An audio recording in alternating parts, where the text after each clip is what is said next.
Ben Hametzarim, c'est à partir de 17 Tammuz jusqu'à 9 Av. Pendant cette période, il y a 3 périodes.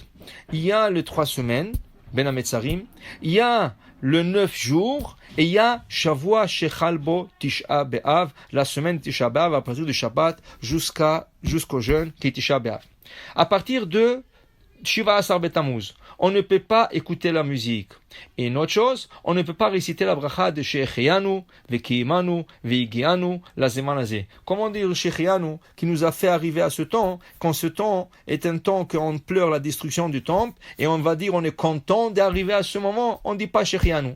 À moins c'est quelque chose comme un fruit de saison qu'on ne trouvera pas après sa saison, ça veut dire après Tisha B'Av, il n'y aura plus sur le marché, là on l'achète et on peut faire les Shechianu pendant le Shabbat où il n'y a pas de deuil, où il n'y a pas de tristesse. Mais a priori, on ne dit pas la bracha de Shechianu pendant les 3 semaines.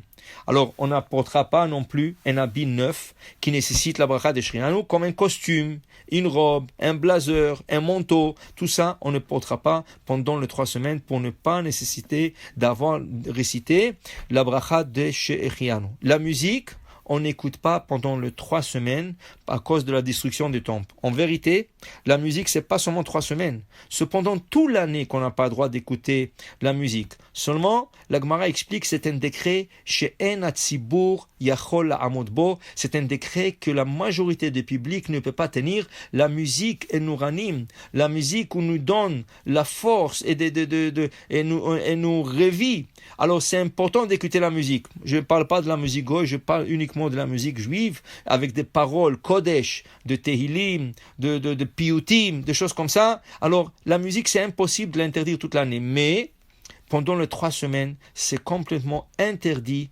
d'écouter la musique, n'importe quelle musique.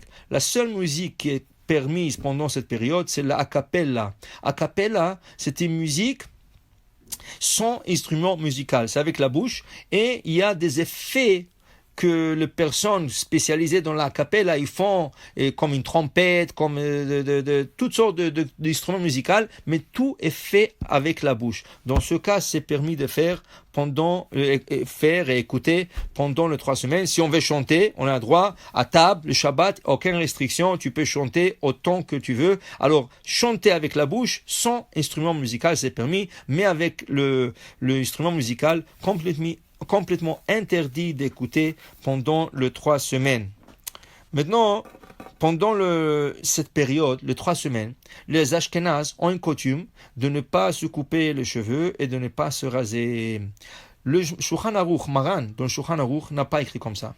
Le Shulchan Aruch, il a écrit que rien que le Shavua Shechal Bo, on ne se coupe pas les cheveux et on ne se rase pas. Shavua Shechal Bo, c'est à partir de samedi jusqu'au jour du jeûne. Par exemple, si le jeûne c'est un mardi dans la semaine, de vendredi, ça veut dire de samedi jusqu'à mardi, on n'a pas le droit de se couper les cheveux ou se tailler la barbe, des choses comme ça. Alors, cette année, il n'y aura pas Shavua Shechal Bo, parce que cette année, ça tombe un samedi. Alors, de samedi à samedi, c'est complètement permis. Selon Rav Yosef, il y en a qui sont plus stricts, mais à l'achèquement, c'est permis. Mais, le Rav Ben Ishraï nous dit, c'est pas bien bon de rentrer dans un ta'anit quand tu viens de te couper les cheveux vendredi, et le Shabbat, c'est le jeûne de Tisha B'Av, par exemple, et tu rentres comme un hatan. C'est pas bon. Alors on essaye déjà de ne pas se couper les cheveux et de ne pas se tailler la barbe à partir de Rosh Chodesh Av. Rosh Chodesh Av, on arrête de faire ça. Encore, ça c'est une chumra, un point de strictesse.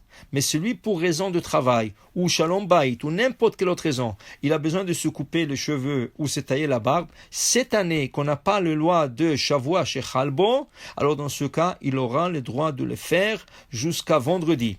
Mais comme conseil, c'est mieux de ne pas le faire.